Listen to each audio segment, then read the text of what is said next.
Caleb, some investors, when they research your market, some of our investors, they have the concern of, again, perception is not reality. They think your properties are old, thinking that ultimately all this nice on paper return may not be a reality because of the potential for high maintenance. And some questions they ask, like, when does the roof need to be replaced? How much does it cost? What about the boiler and the electrical system and the ongoing maintenance?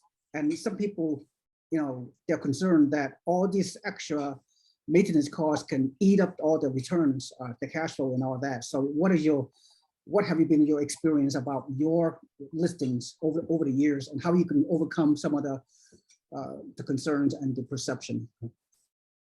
Sure. So yes, the houses are older. Say the average one that we're selling is like 100 years old roughly, but no house is going to have just the original roof that was no roof lasts 100 years. If you have a roof that lasts 100 years, if it's not metal, that's incredible.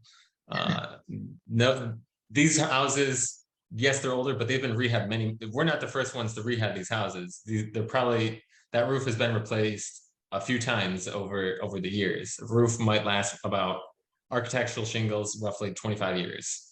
Also, when you're buying from us, we could do basically everything way cheaper than the average person. There are 9 Home Depot stores in this area, and we're their second largest customer now.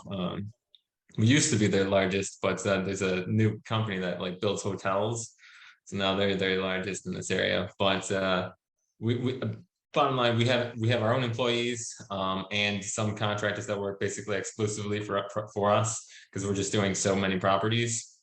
So we're doing rehabs very cheaply. So if the house needs a roof, we look at a roof and we think, oh, this roof needs to be replaced in like 2 or 3 years. We're just going to go ahead and replace the roof and do it for you before we even sell the property, because for us to do it, it's not that big of a deal compared to what you would have to do. Also, you could have a property inspection and property inspector just go through the house. If there are repairs that need to be done, we are happy to do just basically any basic repairs.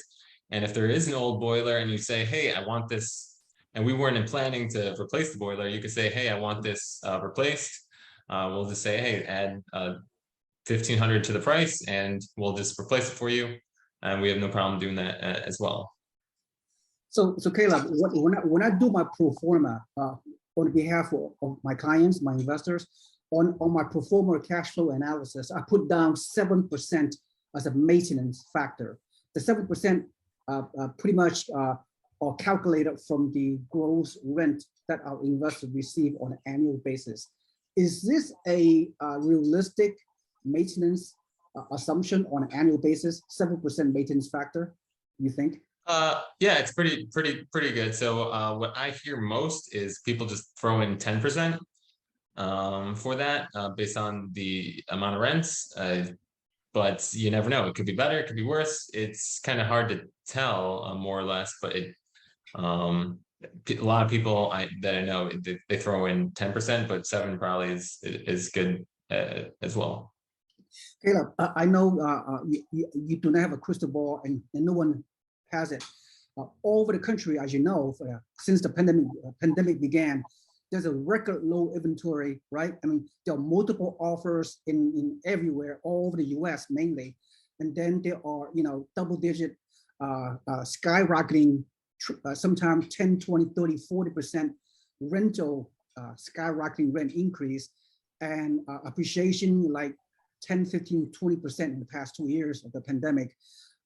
So what is the Buffalo-Niagara Falls market in terms of what's going on? Is it mirror the rest of the country with this double? I know the interest rate has gone a lot higher now, for today around 6% for investor. But great thing about it is your properties, the price is so low, even a 6% investor 30-year fixed rate mortgage is really minimal. Doesn't affect the cash flow that much. I mean, we're not talking about $1 million houses. We're talking like houses from $50,000 to $100,000, $150,000 in your market. So what is the future is going to be like? I mean, are you seeing still bidding wars out there, record low inventory, and you know, lack of housing for renting and all that. There are multiple renters try to fighting, you know, to get one place rented and all that. So what is your big picture in Buffalo-Niagara Falls from what I just said? Yeah, so it's remained here at least very constant. Yeah, the amount of offers you get on properties are a lot, and any property that hits the market basically, and also the rents. We put up ads on Zillow and Craigslist for renting, and we always are getting like 30 applicants. I still get like a phone call every single day from someone just looking to rent out an apartment too.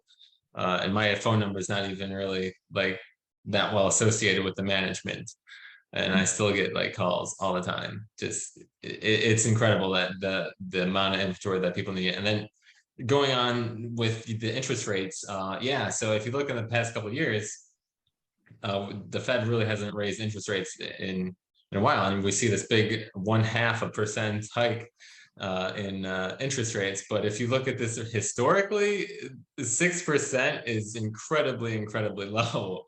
And people used to pay like 8, 9, 10% easily historically. So More than that.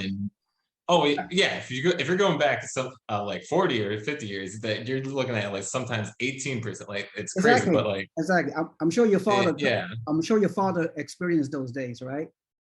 probably yeah. So but so if you're looking at historically, it's not a big hike at all. But if you're looking at just in recent events, then yeah, that Fed hasn't really raised interest rates much at all. I agree. So that should not affect your cash on cash return that much, just a little bit, because your prices are so low. Is a, you know, it's not a big issue, okay, with the rising interest rate.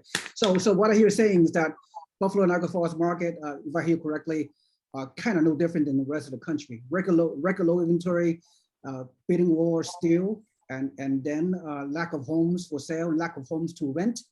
And you guys are raising your rent. There are a whole bunch of renter does not try to rent the kind of properties that on this listing. So the future looks bright. Am I to assume Buffalo-Niagara Falls? If a client project on a pro forma 3 to 5 to 7% annual appreciation on the pro forma projection, would that be a realistic projection when someone evaluate your listings, your properties? Yeah, I think it's pretty fair. I mean, it's very hard to tell for sure. But I mean, we mostly sell, as we normally say, is we sell off of cash flow, and then we see the appreciation of the value of the house as more of a bonus, an added bonus. But yeah, it's pretty much going up. Yeah. So, by the way, I mean, in a few minutes we're gonna have a Q&A for the audience out here. So before we do that, one last question, Caleb, I'm asking you. The reason why your system, you're selling all these off-market properties is not available to the public, only for investors like us. These listings right here on your spreadsheet, which you provide to us every week, because your houses get sold very quickly, right? Within a week or less, each of these properties. So the way is I mean, the way I see it, your price that you listed on this spreadsheet is always kind of below market value, because when you buy the properties on the open market, some of the properties are under stress. So you buy at a very deep discount, and then you use your discounted rehab materials to fix up the property, and you sell the properties to our investors at a below market value, below the appraised value. Is that a fair assumption to make right now? So we think we price the properties fairly accurately as far as the pricing goes, and we don't really have problems with the appraisals. Yeah, as you were saying. And we've actually had one guy who used to, we found out a little later, he used to flip our properties. So we would sell him a property, and then he would go around, right after he closed, he would just sell it to someone else and make like a good amount of money on some of the property. Yeah, so it kind of depends. But we think we price our properties pretty accurately. We're not like, so some properties are probably, but it's a little hard to tell because you get 5 appraisers. They're all going to give you 5 different numbers, more or less. So it should all, they're all, I mean, they're not going to be crazy off, but we feel like we price our properties accurately. Yeah, is this guy still doing flipping on the under the current market conditions, or is this guy still doing the same thing? He hasn't. He the last one that I know he did was like about 2 years ago. But yeah, he flipped like quite a few properties. So Interesting. Wow. yeah.